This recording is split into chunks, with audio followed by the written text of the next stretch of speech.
Kung bago ka pa lang sa aking YouTube channel, please subscribe at i-hit ang notification bell para updated ka sa aking bagong videos.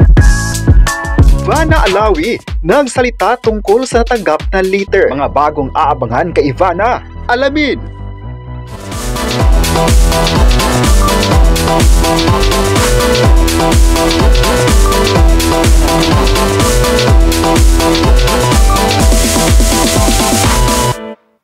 Proud na ibinandera ng kapamilya actress na si Ivana Alawi ang isang letter na kanyang natanggap mula sa anak ng kanyang Fanny. Sa isang Instagram story ay ibinahagi niya ang larawan ng letter sa kanya na tila isinulat sa likod ng boarding pass. Hilig rin ng anak ng Fanny ang patuloy na paggabay ng Panginoon sa actress at sa pamilya nito.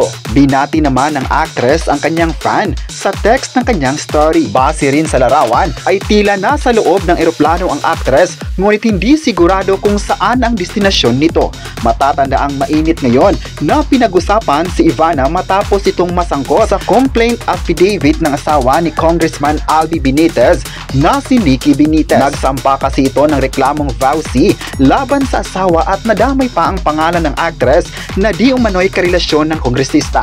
Hanggang ngayon ay wala pang pahayag si Ivana hinggil sa pagkakasangkot ng kanyang pangalan sa issue. Hindi naman ito ang unang pagkakataon na nadawit ang pangalan ng actress kay Congressman Albi.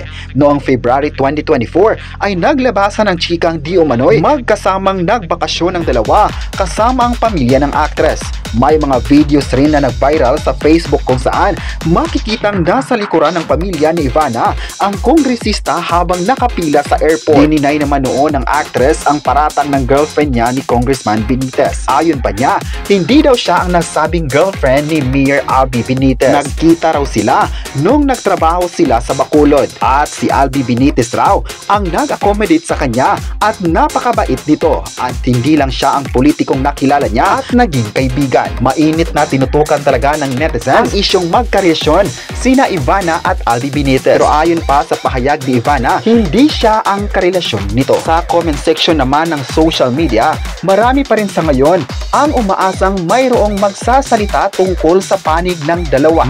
Mas maganda raw na tutuldukan ng mga issue tungkol kay Ivana. Alam ng lahat kung gaano kasikat ang kapamilya actress na nagdingding ang kanyang showbiz career. May mga bagong pasabog pa si Ivana sa taong 2025 kung saan magkakaroon kaya siya ng proyekto sa ABS-CBN. Yan ang dapat aabangan mga kapresko. Kayo, ano ang masabi nyo na nagsalita si Ivana tungkol sa kanyang natanggap na letter? I-comment na kung proud kayo kay Ivana at huwag kalimutang i-subscribe ang ating YouTube channel.